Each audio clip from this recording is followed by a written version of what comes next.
Great, so welcome to the 2021 Natural Garden Tour. This is our gardener panel. We are so happy to see so many folks here with us tonight. We will be recording the session tonight, so you are welcome to keep your video on or off for privacy reasons. My name is Shannon. My pronouns are she, her, hers. I am an AmeriCorps member this year and an environmental outreach coordinator for Clark County Green Neighbors. Green Neighbors is here to provide information and support for sustainable living and residential waste reduction. Visit our website on the screen to access helpful resources, and feel free to reach out to me by email if you have any questions.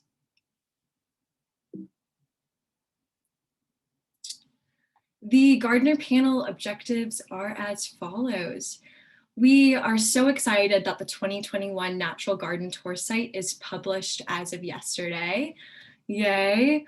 This means that you all have access to it and can explore the natural gardening techniques highlighted on the page. We will be looking at it together this evening. Our panelists are 4 of the gardeners highlighted in the Natural Garden Tour website, including Carrie Corbett-Owen, Diane Katz, Lisa Beatet, and Sunrise O'Mahony. We will get to watch each of their video interviews and are looking forward to hearing about their natural gardening tips and experiences tonight. Feel free to type any of your questions into the chat box throughout the event. We will be monitoring the chat box, answering questions there, and also saving questions for the question and answer period at the end.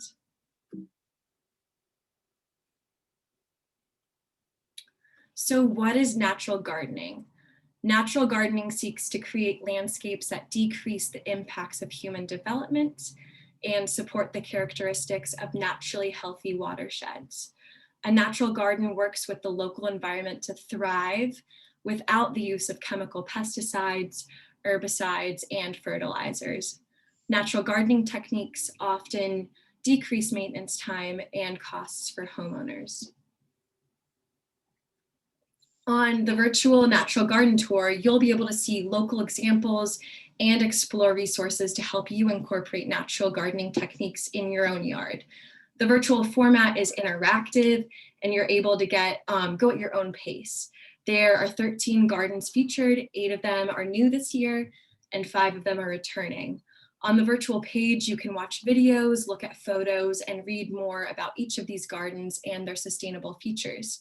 At the end, we encourage you to take a pledge to incorporate a sustainable gardening practice into your own life. So let's visit this site together.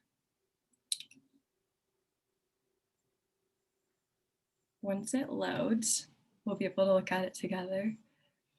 So this first tab just tells you all about what natural gardening is. Hey, Shannon, did you see the chat? Somebody, no. Michelle is not able to have any sound. Oh, I didn't see that. I don't have access to the chat box right now. Tina, are you able to contact Michelle and see if you can sort that out? Can everyone else hear me? Great, okay. So then I'll keep going, but hopefully Michelle can get sound.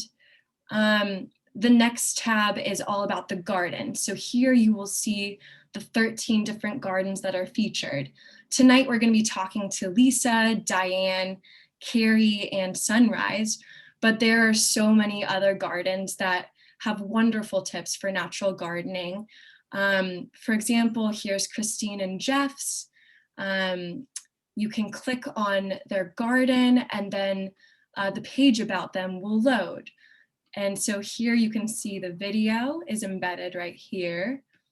And then if you keep scrolling, you'll see a bunch of photos of their garden and also written blurbs about it. This is a good way to learn more about the different techniques that they utilize in their yard. And that's true for all of these gardens, so feel free to check it out.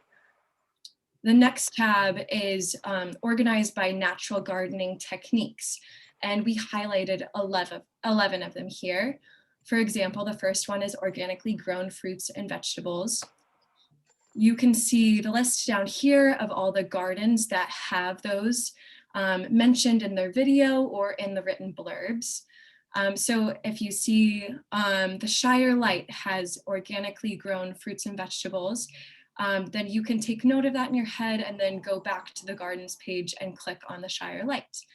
But there are a bunch of other natural gardening techniques that you can look at here, including water conservation, stormwater management, repurposed materials like recycled arts festival art, or other unwanted items that are turned into garden structures, native plant, compost, wildlife-friendly yards, pollinator-friendly yards, natural pest control, reduced lawn and lawn alternatives, and a tolerant mindset. The next tab is about the backyard habitat certification.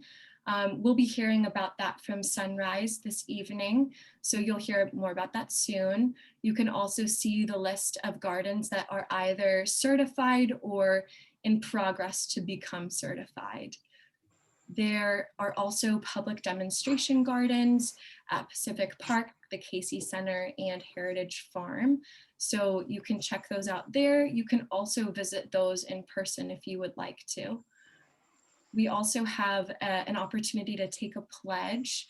If you click the Take the Pledge button, you can input your name and your email and then select how many ever pledges you would like to commit to. So be sure to check that out. So that is the site. I'd encourage everyone to visit it. Okay, let's see. Now that we've gone over the Natural Gardening Tour website, let's learn about the panelists that we have with us tonight.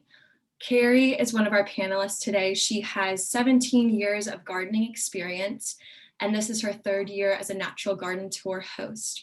Her garden, the Earth-Friendly Fairy Sanctuary, is just as magical as it sounds, with fairy houses and a fairy treasure hunt scattered throughout.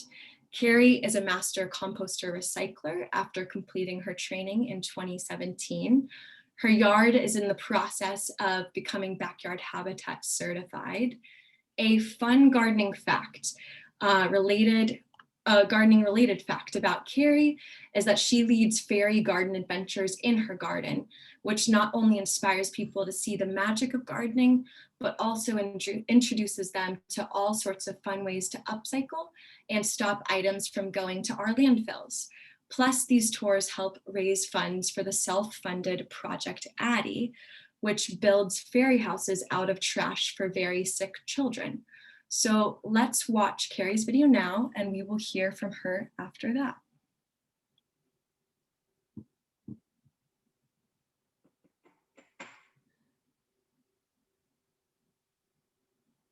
And be sure to let me know if you cannot hear it. The audio should be connected though. These Clark County gardeners volunteered to share about how they've incorporated natural gardening techniques. Their yards are free of synthetic chemicals, promoting the health of humans, waterways, and wildlife. Join us on a tour of some of the most beautiful natural gardens in Clark County. Gardening is just magical. It impacts my life every single day. There isn't a day that doesn't go by when I'm just not so grateful that I have a garden. I love to watch the birds and the bees and the rabbits and all the little bits of wildlife that just make this such a magical place. Hi, I'm Carrie Corbett-Owen from Vancouver, Washington. This is my eco-friendly fairy sanctuary where miracles and magic happen every day. Welcome to my garden. So when it comes to natural gardening techniques, I'm a great believer in first doing no harm, but I really want to be a good steward to this tiny patch of earth. So everything that I do is, how can I stop stuff going to the landfills is one of my big focuses. How can I reuse and recycle? How can I be kind in terms of using stuff on my garden that isn't toxic, that's really friendly to birds and bees and other animals as well. So this here is a fairy reading nook. And as you can see, it uses lots of recycled materials like old towels and bottles. And this is made from Mother Earth. And then the roof is just made of some recycled cardboard and carpeting. And then we planted it up to make it look pretty. This is my strawberry tower. And what I did was I took a very ordinary water barrel or old food barrel, and I cut it with a jigsaw to make the pockets. And then I took a blowtorch and I just kind of heated them. And then I finally stuffed a wine bottle into each of them and let it cool. And that formed the pockets for my strawberries, which, as you can see, are very luscious. So I like to use containers and many.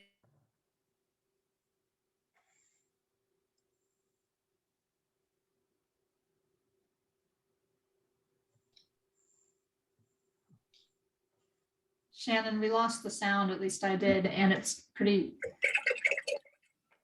Now it's, What'd you say, Sunrise? the sound was gone, and it was kind of, but I don't know if it's my computer or not. Oh, okay. Is it back now? And then it's as easy as anything to use this as a watering can. And the other thing that I've experimented with this year that is super fun is making some seed bombs where you put your seeds in clay and then just throw them into the garden with a bit of straw over them. And as you water them, the clay melts and the little seed starts to germinate inside. So another fun thing to do. The advice that I have for someone who wants to start gardening naturally is don't wait. Start doing it now. Don't wait until you've got all the knowledge. Even if you make some mistakes, it doesn't matter. Just next year, make sure you don't make those same mistakes. How will you implement natural gardening techniques in your yard? For inspiration, please visit www.clarkgreenneighbors.org/garden tour.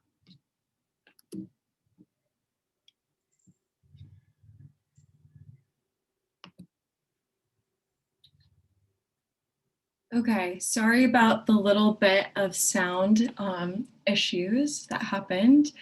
I hope you all got to experience the video. I think it's a very inspiring one. Carrie, now I'll give you the floor for a few minutes to chat about natural gardening techniques and say hi. Thank you so much, Shannon, and hi, everyone.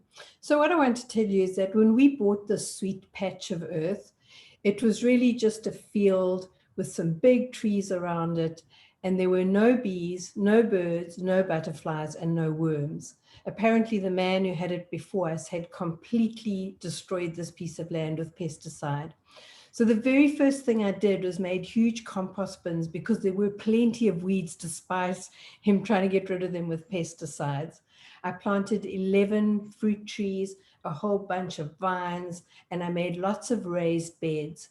And every single thing that I planted with mycelium to help rectify the soil. I also put in 2 garden ponds and left piles of sticks everywhere to encourage birds and bees, and so that they had a little habitat that they could inhabit. And in planning my garden, what was really important to me was that I knew I wanted 4 elements. The first thing that I knew I wanted was I wanted a garden that was going to be productive, that would produce lots of fruits and vegetables that could feed not only myself, but our neighbors as well, because when we arrived here, what we did was put gates through to all of our neighbors. And in many ways, my garden is like a communal garden space where we all kind of meet often and grow stuff together and share vegetables. So that's a really lovely thing to do. The second thing that was really important to me, as you've heard, was to save our landfills from getting any bigger. So old water tanks became works of art.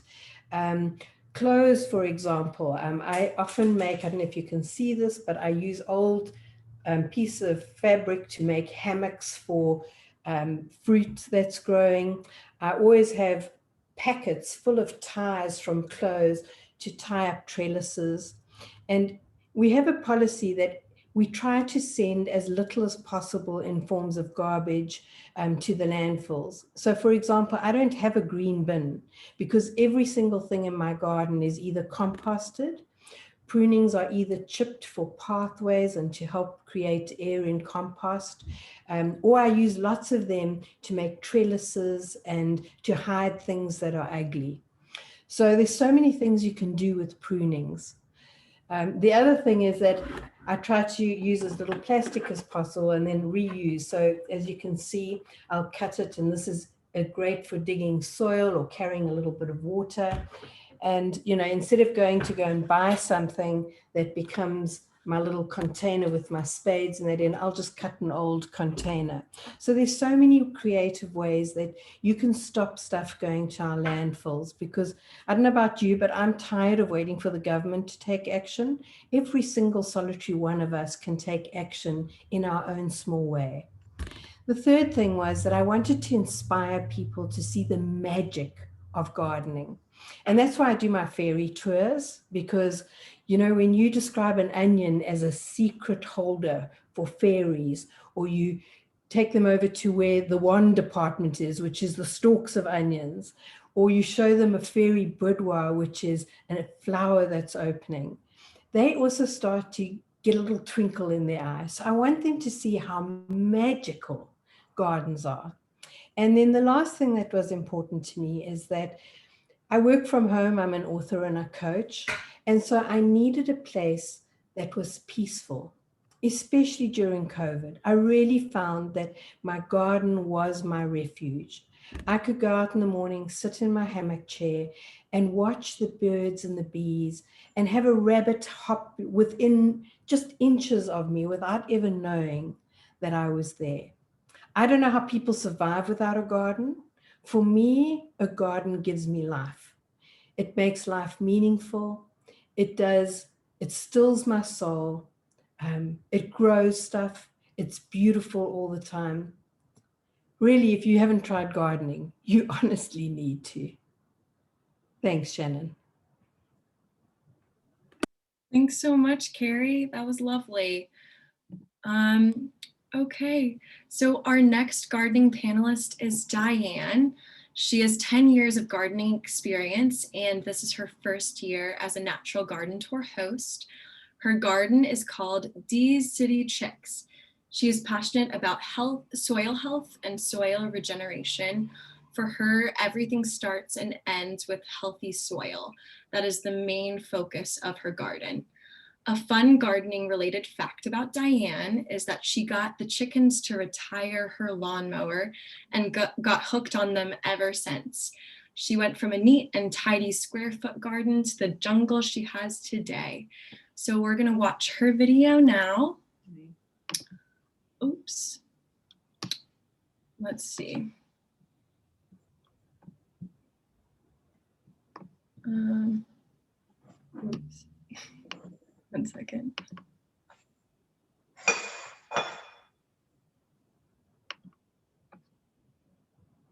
I'm gonna try out this one. Okay. Let me know if there's any sound issues. These Clark County gardeners volunteered to share about how they've incorporated natural gardening techniques. Their yards are free of synthetic chemicals, promoting the health of humans, waterways, and wildlife. Join us on a tour of some of the most beautiful natural gardens in Clark County. About the way I garden, I think of that as a complete ecosystem based on permacultural principles. I try not to interfere too much. The whole goal is to create, as I said, a complete ecosystem with a full flow of nutrients. So it will not just be sustainable, but it will be self-regenerating. Hi, my name is Diane Katz. We are in Hazeldale, Washington, and this is Di's City Chicks garden. Welcome to my garden. Gardening naturally, for me, first I know whatever I picked up, whatever I eat, I just picked up my first potatoes. I walk around and pick up some fruit, and I know there is not a drop, not a molecule of any pesticides or any fungicides or anything on that except rain. I wanted to give you an example of my closed loop nutrient system, my regenerative approach to my gardening. First, these beds, my raised beds, are actually Hooder culture beds. I dug out these pathways here, they were covered with wood chips, that compost and the rat. Now that's becomes soil in my garden. Then I go and get fertilizer, manure from my chicken coop. The animals are not the only way. They are one of the ways to achieve that flow of nutrients. Composting, fertilizing, and utilizing whatever comes on the ground. So it really goes in circles. I wanted to shed some lights on my chicken operation. They go out and they have access to the whole yard. They will eat fruit, whatever comes down. So it will be, again, tiny nutrients flow from the chickens to the ground, from the ground to the chickens. My yard is essentially a food forest. That's how I imagine that to be, with lots of fruit trees, fruit shrubs, berries, grapes, that all support my vegetable garden. If anybody wants to start gardening more naturally, one has to change the way one looks at things. You know, the nature is not here for us to conquer and to tell it what to do, but we are here to learn from the nature so we can actually do it with the nature. Just relax and watch it grow. How will you implement? Great. Okay. So now we're going to get to hear from Diane for a little bit. And she has a couple of slides to present to us. So Diane, you can start whenever you're ready and let me know when to change the slide. Well, hi. Yes, I'm really passionate about soil health. Somewhere along the way in my gardening tour, I started with a little square foot garden with everything was neat and calculated how many plants per square foot and all that. And then I got tired of cutting the grass. So I got some chickens and I got hooked on the chickens, and kind of one thing led to another, and now I'm in this jungle that I call my ecosystem, my food forest. I put few trees to give protection from the hawks for my chickens, and then I realized, well, I learned about food forest, so I said, well, I'll turn this into food forest. Then I learned about regenerative farming, agriculture, and I said, well, that's really the way. So I'm kind of trying to grow soil to make sure that I have really good soil, really healthy microbes and all that soil life. My goal is not to let any organic matter leave my yard. Whatever it can rot, decompose, turn into something, stays there. So I do lots of chop and drop, and you know, I mimic the nature, because we have to start looking our yards as ecosystem, not just a garden, not just chickens or market garden or something, but as an ecosystem there everything flows. And nature has about thousands and thousands, million maybe years of research and development, and Mother Nature knows what she's doing, so we just need to mimic the nature. And so I believe that's the one and only principle of soil health, that nature way. If you go in the research, they will give you like 5 principles, but for me, there's just 5 ways to achieve that ecosystem. So that will be the next slide. So the 5 ways are, first is minimize soil disturbance. And when they say minimizing soil disturbance, it means just 3 things, either biological with overgrazing, and I'm guilty of that. I ended up with too many chickens and they really destroyed half of my yard. So now I'm changing things and trying to get back to constantly being covered. So overgrazing, overstretching, doing stuff. Chemicals, chemical way, using too much of synthetic fertilizer or pesticides or any other sides that will kill the soil web, all those little microbes that live in soil, or physical that will be just the tilling. It will also damage the habitat for those little creatures. Then the next principle is to keep soil covered, soil armor, to have something growing as a mulch or a cover crops or anything to cover the soil. Mother Nature does not like a bare soil. So all those weeds that we are constantly pulling is just the Mother Nature's way of covering the soil, the opportunistic plants. Then the third one is to have some living root in the ground all the time. If it's perennial, even when it's kind of dead, it's still alive because the root is moving nutrients from the plant into the soil, feeding microbes, and then microbes feeding the plant too. So we have to feed those poor microbes to feed our plants so we can eat healthy. And in order to keep soil creatures, the soil web healthy, we need to have a different plants. Monoculture does not exist in nature.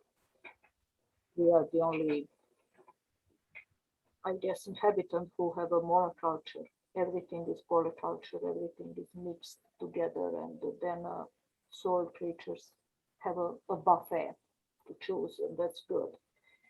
And the last thing is to integrate the livestock in that circle of life. Because I believe that animal, plants, and soil were one for eons. And in our time, we removed animals from the land, from that circle of life.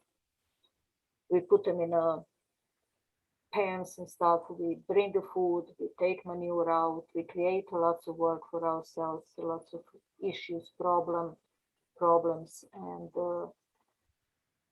probably the major part of our climate change could be reversed with returning the grazing animals to the pasture, because the proper grazing management will ensure the carbon stays in the ground, in the soil, not to be released in the atmosphere.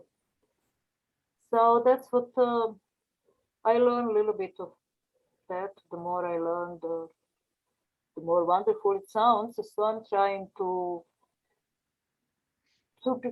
ensure that my soil is healthy. Everything else will be okay once the soil is healthy. So that's all what I do over there. Learning on my own mistakes.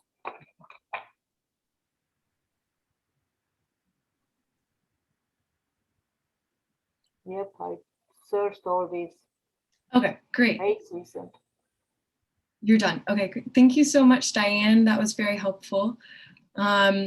So our next panelist is Lisa. She is a self-taught gardener and has been gardening for about 50 years now, having grown up on a Midwestern farm. This is her second year as a natural garden tour host. Her garden is called Chateau Vue de Haute. It is certified by the National Wildlife Association as a natural habitat for wildlife. A fun gardening fact about Lisa is that it has been a lifelong goal of hers to create a garden map directory of her garden. And she finally achieved that by creating a binder with names, locations, notes, and photos of each plant in 2019. Now we're gonna watch Lisa's video.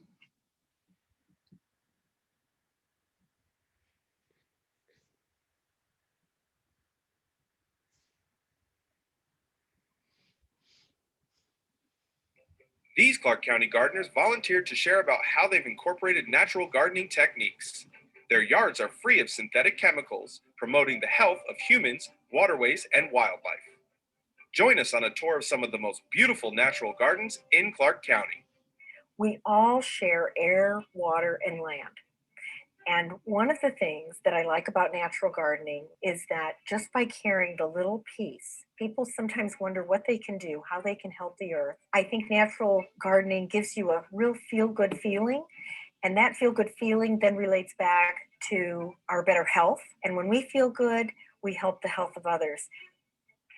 Hi, I'm Lisa Beatet. We're at Chateau Vieux du Haut Gardens. Welcome to my garden.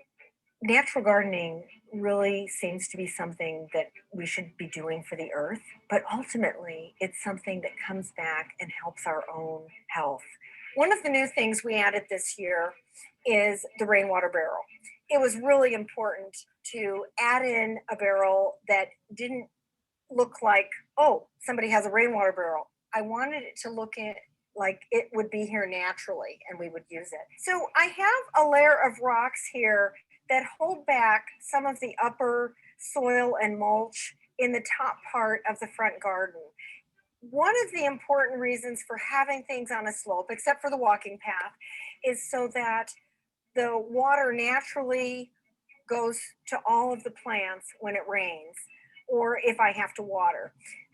One of the things that I'm really happy to share about is how I use the mulch over the creeping myrtle. When you put the mulch over, you will not hurt it. In fact, it just enhances the creeping myrtle in the yard. And many plants, like I have some black-eyed Susans up at the top. You'll see that now they are here. Those black-eyed Susans reseeded themselves right here from that upper plant up there. My best advice for someone who wants to start gardening naturally is take a look at the yard you have. Don't be so quick to just say this is not natural. Maybe take a look and see how you can enhance a certain part of your yard. And gardening in a natural way is by looking at what the plant wants and then finding a way to enhance the garden so that that plant has what it needs in order to live naturally within your own garden. How will Great. Okay, so now Lisa, I'll give you the floor so you can chat a little bit about natural gardening.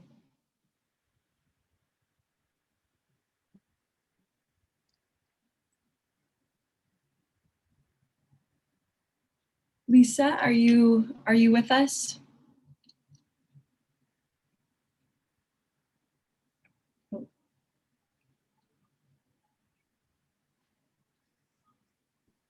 I don't know if she still is on there, but she said earlier, did you find her? I see her, yeah. Lisa, can you hear us?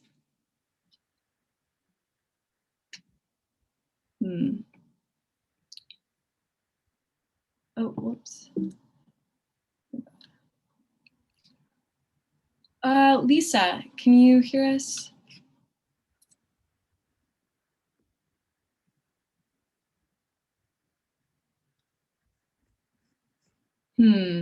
It looks like Lisa's unmuted and can hear us, but I can't hear her. Can anyone else? No. Okay. Could you mute yourself and then unmute yourself one more time just to see if that will fix the problem?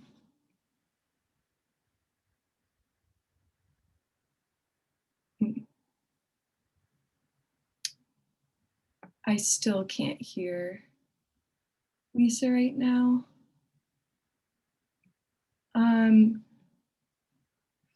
How about we move on to sunrises, but if Lisa, if you leave the meeting and then come back, maybe it would fix the problem and then you could speak a little bit later. I'll check back in after sunrises introduction. I'm sorry that there is some technical difficulty. Okay, so our next and final panelist is Sunrise. She has around 40 years of gardening experience, and this is her first year as a natural garden tour host. Her garden, Sunrise Garden, earned the Backyard Habitat certification in 2019 after completing the criteria, which focuses on removing noxious weeds, planting a majority of native plants, reducing pesticide use, implementing stormwater management strategies, being a steward of wildlife, and contributing to education efforts. Sunrise is the executive director for the Watershed Alliance. A fun gardening related fact about Sunrise is that she has many years of experience with large scale gardening on 6 acres and has learned about native plants throughout her life. But 2015 is the first year that she began urban gardening and installing native plants on her own property. Now let's watch Sunrise's video.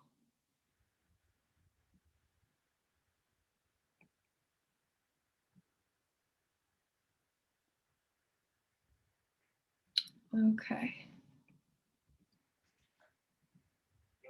These Clark County gardeners volunteered to share about how they've incorporated natural gardening techniques. Their yards are free of synthetic chemicals, promoting the health of humans, waterways, and wildlife. Join us on a tour of some of the most beautiful natural gardens in Clark County. One of the things that I did not expect by creating this natural space was how much I ended up connecting with the community.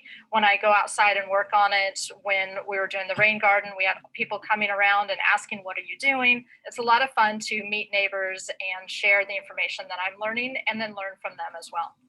Hi, my name is Sunrise O'Mahony. This is Sunrise Garden. Welcome to my garden. My natural gardening techniques are focusing on no chemicals in the yard. They're focusing on using mulch to help with the insect habitat as well as watering reduction, so I don't have to water quite as much. It's focusing on almost strictly native plants to the Portland, Vancouver metro area. Right here, we have an example of a rain garden. So our downspouts come here from off of the roof, and it comes straight down here under the ground, and then you can't really see it, but there's a small pipe there.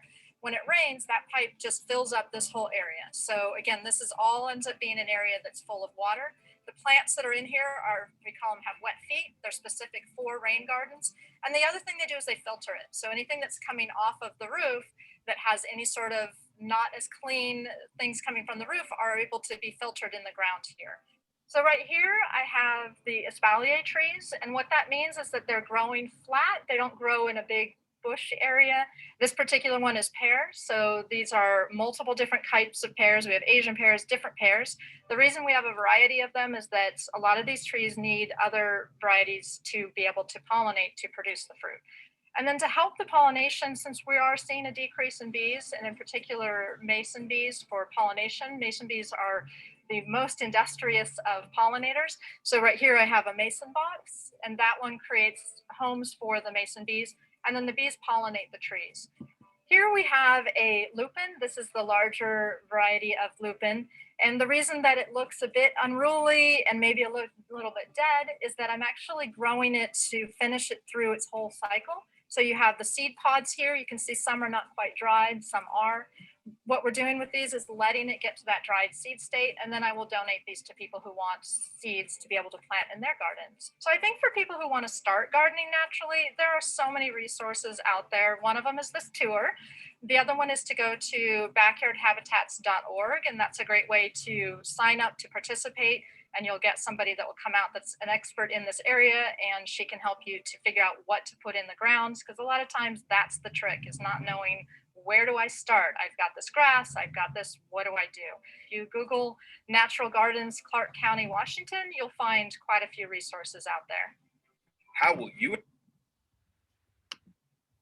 Great. Okay, so I'm gonna stop sharing so that you can share your screen if you would like to, Sunrise. And you can speak for several minutes about natural gardening.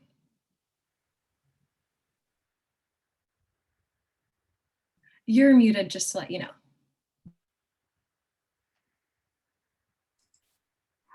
I was doing the space bar, but I forgot I have to hold it. So thank you, Shannon and Tina and Clark County who did this project. It's really cool to see since we haven't been able to do it in person.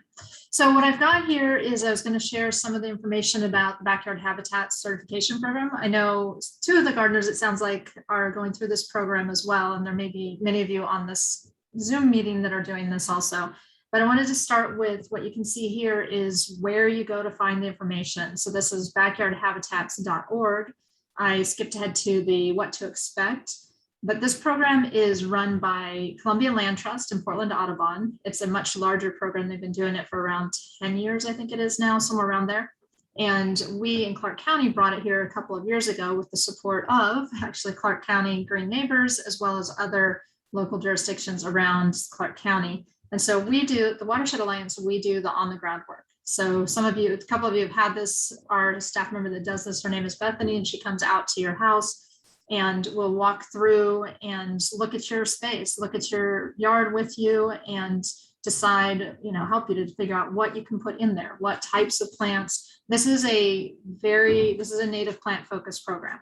So I also have edibles. A lot of us have edibles. It doesn't mean you can't have edibles. There is just a percentage of your space that has to be in native land, in native landscaping. So there is that with the native plants. So once you apply, I should back up a little bit. You apply, we do have a wait list. So it can be a pretty extensive wait list. We're working on getting it through it, but there's so many people are so excited to do this program that we often have 150 to 200 people on our wait lists at all times, but we're plugging through it, we're getting through it. So if you are interested, you want to sign up here and do this as soon as possible. It doesn't commit you to anything, it just gets you on the wait list. Then when it's your turn and your name is up, they will contact you and you will pay they now have a sliding fee scale depending, so it's $35, but they do have reductions in that if it's needed. So that's when once your name is called and you can, then Bethany will come out and walk through. And really the idea of it is to go through kind of like what I said in that is a lot of times people just don't know where to start and they don't know what they're, what do they even begin to do when it comes to landscaping in a native way, in a natural gardening way, in a stormwater friendly way. So really it's Bethany comes out and she picks an area with you, what you want, and she will create not a landscaping planting plan, but she'll give you a list of plants, native plants you can put in there. She talks about stormwater measures you can take, habitat friendly measures. There's a whole list of different criteria. So after that, then you're basically in progress and you get a little sign that says backyard habitat in progress, certification in progress. And then once you've reached the level that you think you've reached the level that you want to be, and these are the 3 different levels, then she comes out again, and eventually we're actually going to be having volunteers do this, but they will come out and they'll look at your site and decide if you meet one of these 3 levels. And each level gets a little bit more intensive. So, this is the basic one. This is what I'm at because I haven't done my backyard. So I qualify for that, but they have all the different levels. And in each level, you can pick different things. So this is a list. It does not mean you do all of these things. You pick a certain amount of them. So like you see for the silver one, you'd pick one item for below under stormwater. So you pick in these, one of these items or more if you have them, but you pick that. So that's kind of how that program works. Once you get certified, then you get a sign like you saw a couple of us on there had those signs. That's a metal sign and it says what level you're certified. And really just looking at, the benefits of this program, aside from just the fact that your yard is going to be really beautiful and helpful to our habitat and our stormwater, which also then in turn is helping all the critters in there. These are what you get as part of this program. And then in Clark County, we have something that's a little different that you don't quite see on here. And we have a limited sources of buying native plants in Clark County. So a lot of us have found that there are ways to buy it locally, but there's not quite as many. We don't have the nursery capacity that we have in the Portland area, that they're having in the Portland area. So we partner at Watershed Alliance with pre-COVID, and we will after, with the schools that have horticulture programs. So we've got Clark College, we've got a number of high schools, Bay, Fort, River. We're working on Battlegrounds. So there's different schools that do them, and they're working with us to create a native plant list so that they are growing, their students are growing and learning about the benefits of this. And then we send those sales, and sometimes we give, a pre-sale for backyard habitat people, but that's a really great way to buy them locally. And then, so that's kind of that program. But I did want to add one piece that's not on this, and that's just how to get started, because I don't have a good back. So some people aren't able, they might look at how do we do this? And I really just suggest just trying to get help to do it. I didn't do my yard by myself. I had a friend that did a lot of it. And, I've known people that they share. So they help. Maybe one can physically do more of if you're doing a rain garden, for example, or, things that need more manual labor, and just combine and share with it, because and just like I think some other people said, just start small and really look at, not feeling like you have to do the whole thing at once.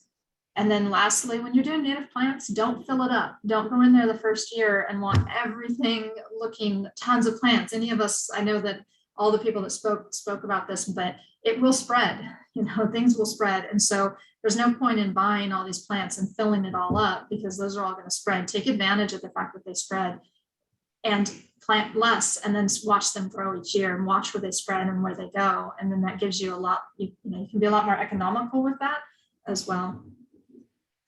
So that's all I've got. Great, thank you so much, Sunrise. I'm going to share my screen again.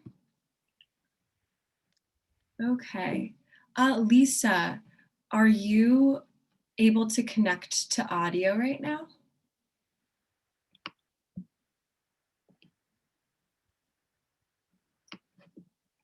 Just checking back in. Can you hear me? I can, yes.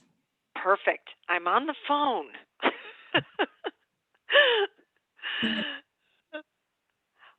Are you all set for me to say a few things? Yes, go for it. Thank you. Fabulous. So thank you for working with me on this. As you can see, you don't have to be brilliant in all areas, and you can see that I'm not so brilliant with all the technology. I do have a soil tester and some of those things, but boy, it's a good thing that plants don't require computers. I wanted to share just a little bit of kind of a recent event that impacted, I'm sure, just all of us. And what I want to say is that in the last 20 years that I've been here in the Vancouver area, I've made some observations that our area is experiencing these more frequent heat waves. And it's also my opinion, we are getting some heavier rainfalls, during the respective seasons. And so I kind of just wanted to address that, because we go to garden centers and we follow what what the little tags say. And I want to encourage people just to kind of give a try. And I heard that among some of the other gardeners, so I appreciate that. Even the winters have been very different. I think we've had more frost-free days, and it seems as though we've had less moisture available to us in the winter. So I wanted to broach this topic because I didn't hear a whole lot about, oh my goodness, this is happening. We hear when there's a snowstorm coming, okay, go to the grocery store, get what you need so you can be in. But I didn't hear a whole lot about what we could do to prepare our garden, and it seemed like there was a lot of stuff out there in response. So it's my personal opinion that I think some of our plant zones, are going to change as the years come on, but that's only my opinion. The most recent heat wave was really well publicized, and I think we would have time to prepare. If as gardeners, I think most of us probably watch when's the rain coming. And so I wanted to share some of the ways that I prepared, and my big focus was on protecting the roots in the ground and the bulbs. And so I kind of had this 3-step system that I utilized. And the first part of it is mulch. I even mulched in my window boxes. It was basically like putting a pan in the oven, those poor window boxes in the sun. I don't think I have ever mulched my window boxes before, but the mulch actually kept all of those plants going. I like to use mulch, and again, I'm not going to talk on all the different kinds of mulches, but I like to use a kind of mulch that will hold some moisture, and so I'm not a big fan of like chips, and I absolutely try to advocate that people should really think about what they're placing around plants in their yard based upon whether those items are going to hold heat or whether it's going to protect the moisture in the soil below. The second part is to prepare the soil. And there's nothing really scientific about preparing the soil. It's really just taking a pitchfork, loosening up the soil around the plants, and in my opinion, the plant soil then holds moisture much better. Of course, watering in preparation of soil that's going to dry out because of a heat wave is critical. I had my regular watering program, and then I have a heat wave watering program. You just have to water a little bit more. And lastly, I shield plants when we are having these heavy heat waves because the sun is just so incredible.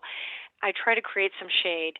I've seen some really unique approaches by people putting umbrellas, but I personally just find that an old bed sheet, I think I'm going to try to dig out some of the old fabric that I have around and such, and just put that on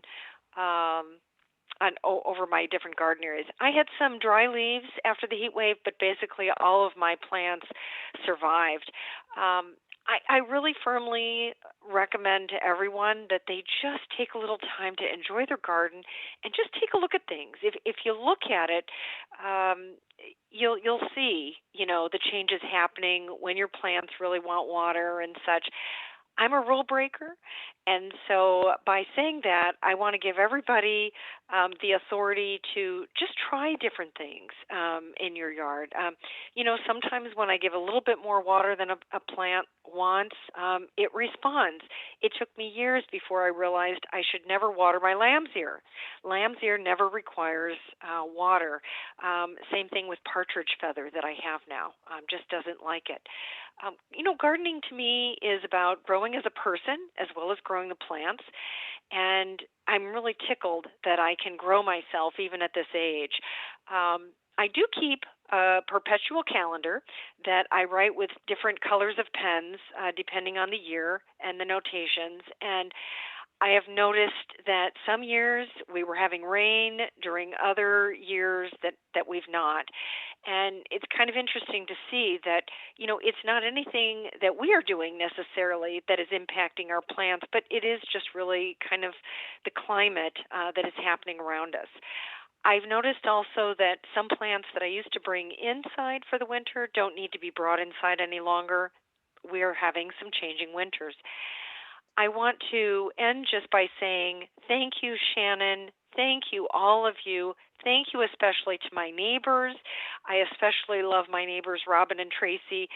Gardening should be shared, and it's so much fun to have people share back. I believe that the gardening efforts that we are taking through the Natural Garden Program is enhancing the oxygen within our region. It's offsetting the emissions, which may be adding to some of the depletion of our climate. And I believe that every single one of us are truly making the difference in how the world goes. So thank you so much to all of you. Thank you so much, Lisa. That was lovely. I'm glad that the audio finally worked out. Now we're going to move on to our question and answer period. So I know that there are a couple of questions already in the chat box that we'll be taking a look at. Let's see. So the first question that I see in here is from Marlene, and it's directed towards Carrie. Marlene asks if you're also into natural building techniques, for example, cob building. I am. Thank you very much, Maureen. I am a passionate natural builder. I must have built, 10 pizza ovens. I've built a little cottage in my yard as well. In fact, this is the second cottage I've built. I'm so addicted to natural building that I can't stop building. I love that. Thank you, Carrie. I see a question from Kay and Bud.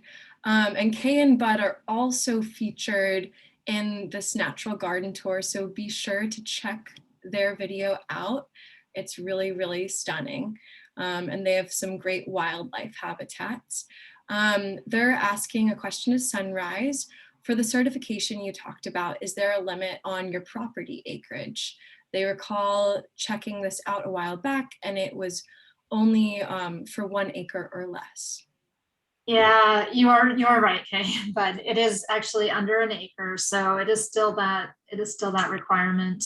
There's some assistance, and actually have a call in to talk with them tomorrow. But the Clark Conservation District does have some resources at times, and I just am not updated right now on what their current funding is. But they can sometimes come out and do site visits and help. It's not to the same degree as the Backyard Habitat program, but they also might have some resources depending on what you're looking for.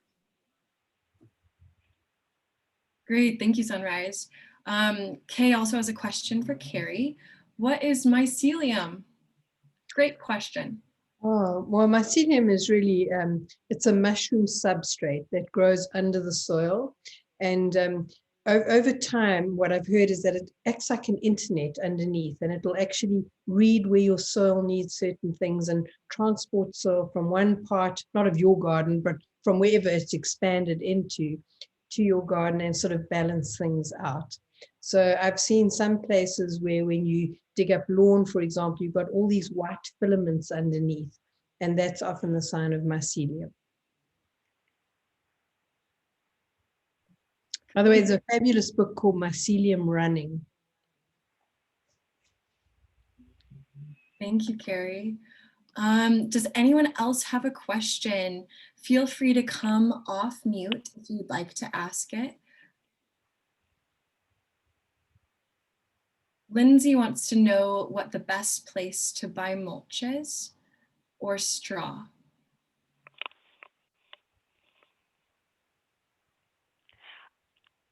Would it be helpful if I answered that? Go for it. Okay, great. So I strongly suggest that after Halloween, if you have something that allows you to kind of drive up and around, or ask your neighbors, you might just score a lot of straw right after Halloween. Straw can be stacked and saved, and if you let it stay in the bale form over winter, I have actually utilized it to plant some vegetables in the following year. But if I'm not lucky enough to get the straw from the people who used it for decoration, I very much like to go to, gosh, I'm trying to think of the farm store. We have a couple of them, and I don't want to say a Midwest farm store, but somebody help me out here. What is the name of our local? There's one up in Battleground, and there's one over on the east side. Wilco? Yeah.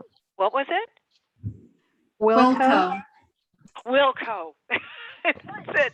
I really appreciate them. They will load my little red truck, my little Mini Cooper, and I like buying straw from that. But I also very much like to go over to Park Rose. They have a wonderful mulch. I think it's called Nature Made, and it has it just holds the moisture. My plants can stay moist almost all day. I am such an advocate of it. I really like that.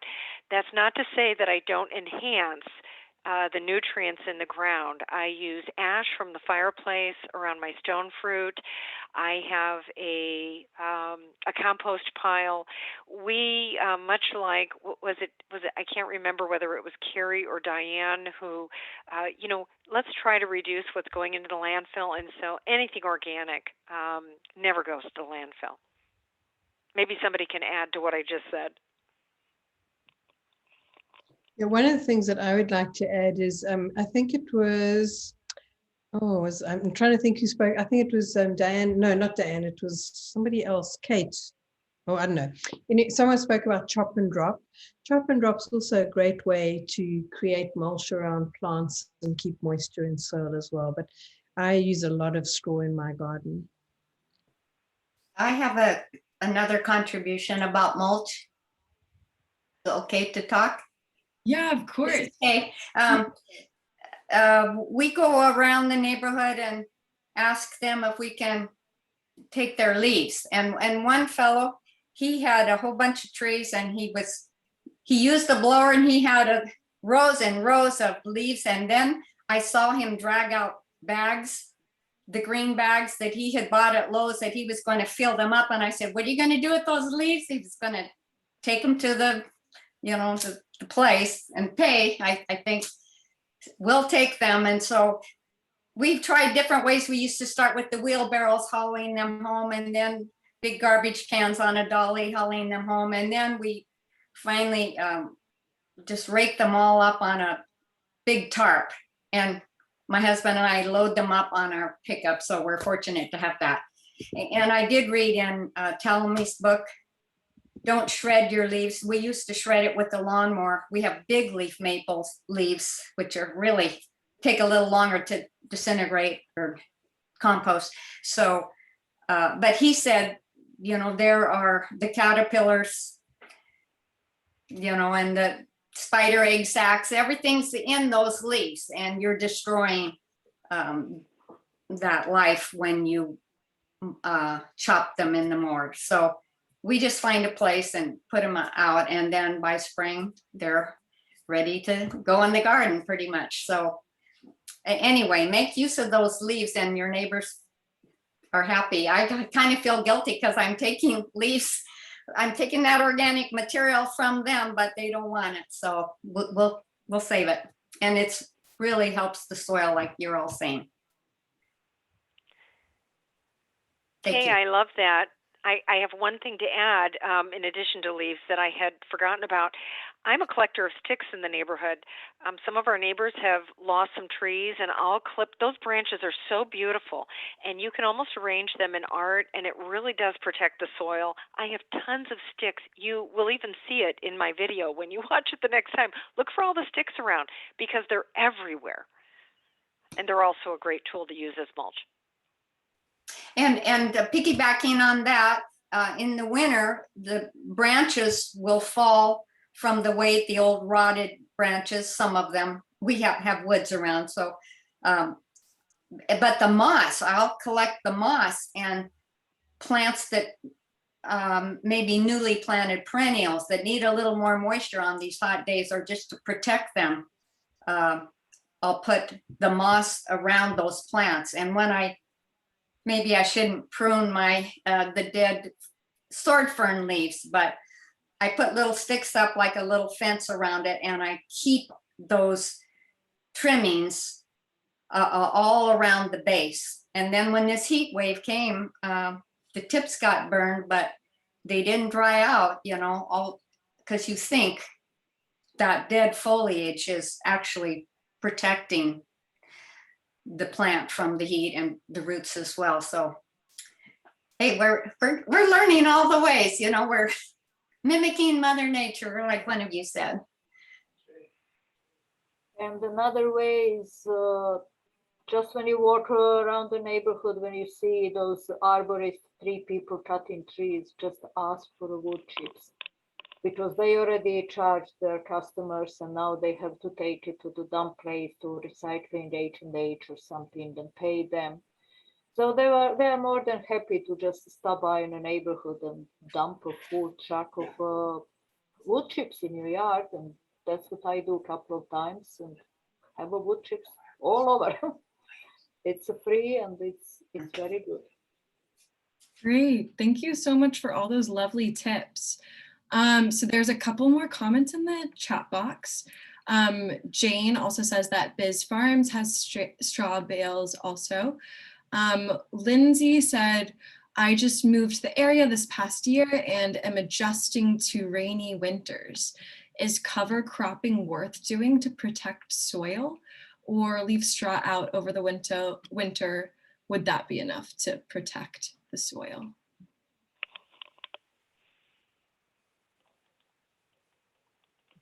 Does anyone want to start us off for that one? And we always, not now because I have container gardens, but we did always put cover crops down. But I know there's probably a lot of different takes on when they want to do it. But yeah, we did do a lot. It brings a lot back. You bring the clover, you can get mixes. We got a lot of the time we get them from Wilco actually, but you can get a mix and you can put it out there. It adds more nitrogen to the soil. You can obviously, if you've been, you know, that's having the leaves like people have talked about. Someone just said to, you know, about the hay, and yeah, it reseeds. I wouldn't recommend going with hay myself, but yeah, the cover crop is a great way to keep it and to bring back nutrients for next year. And then if you're doing it in the ground and you're out in the country or whatever, you can till that up. Or if you're a no-till, you don't have to. There's different ways of doing it, but then you bring it back into the soil. Yeah, I would say as long as it's something on the ground, it's helpful. Is it cover crop? I always wanted to do cover crops, and sometimes I do, sometimes I don't get to it.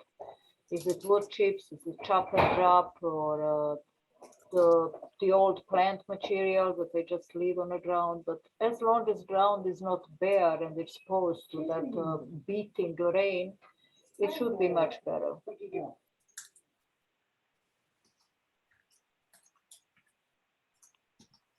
Great, thank you so much for the input. Where can people get straw that doesn't sprout any weeds?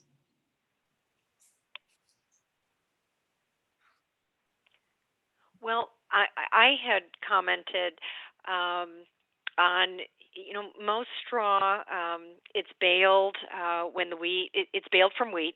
Straw is the bedding used, on the farm. Hay is used to feed. It's a feed source for animals, but straw is,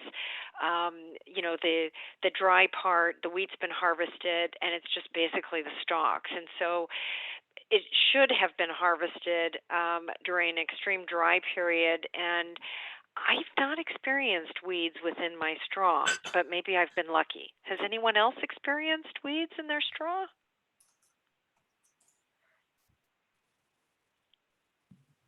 Great, good to hear. We have another question. Oh, okay, another question in the chat box. What is the best way to naturally deal with an abundance of clover? Our goats help, but we have so much. Why do you want to get rid of it? Yeah. Good question.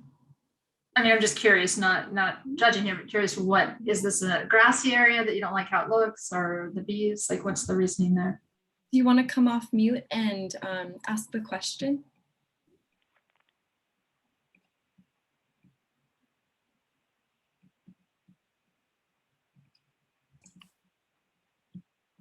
Well, if they come on, then interrupt me.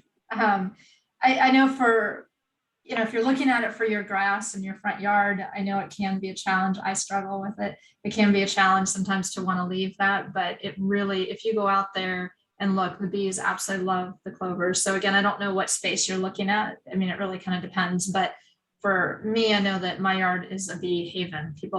Bees, not people, the bees love it. And so it creates that.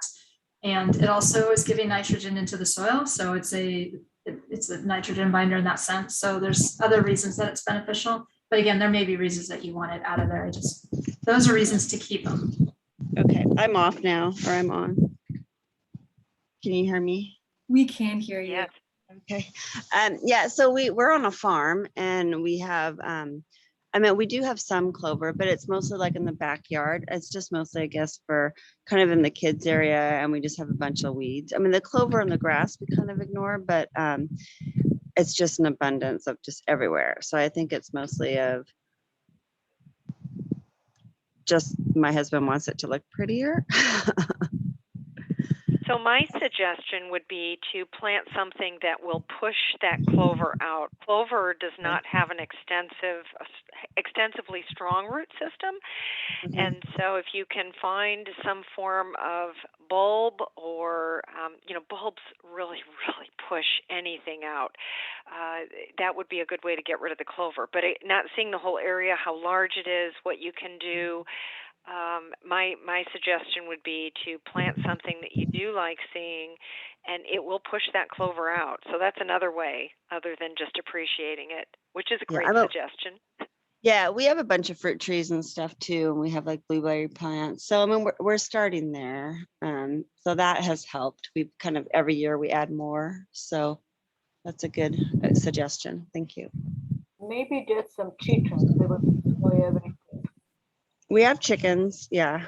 I wish I had your problem. I'm trying to establish clover patches on my yard for years. But oh, well, I'll bring you some. I would appreciate it. Thank you.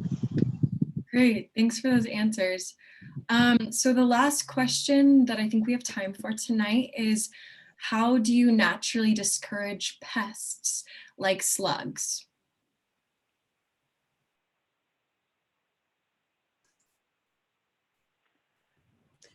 Well, I'll go. Oh, go ahead. I was going to say, I actually don't worry about them too much. I just figure I grow enough for them and me. But I have put out, in years gone by, I have put out aluminum foil, like old pint dishes with beer in and cucumber skins, and found a whole lot of maybe drunk, I don't know, because they're dead, slugs in it. I heard that ducks are great for that. I have no experience with that, but and I don't know if I have a slugs in my yard. I just never saw them, never saw any damage, so can't help with that. Well, I definitely dealt with them in Ridgefield. They were horrible. They would just decimate so many of our plants. So we tried everything. We did the beer, we call them the beer hotels, and we did that. My theory was it just attracted them because I felt like they all came, even though they didn't get the word out, but we would end up with massive amounts of dead slugs in the slush of beer. So we tried that. It didn't seem to reduce them. It just kind of, I mean, it just seemed like it almost created more. I know it didn't, it just felt that way. We tried diatomaceous earth. That didn't help. And they're industrial little things. And we tried the copper around, in different areas, and they just went over it. We bought ducks. We were told that ducks would eat them. Our ducks didn't like slugs.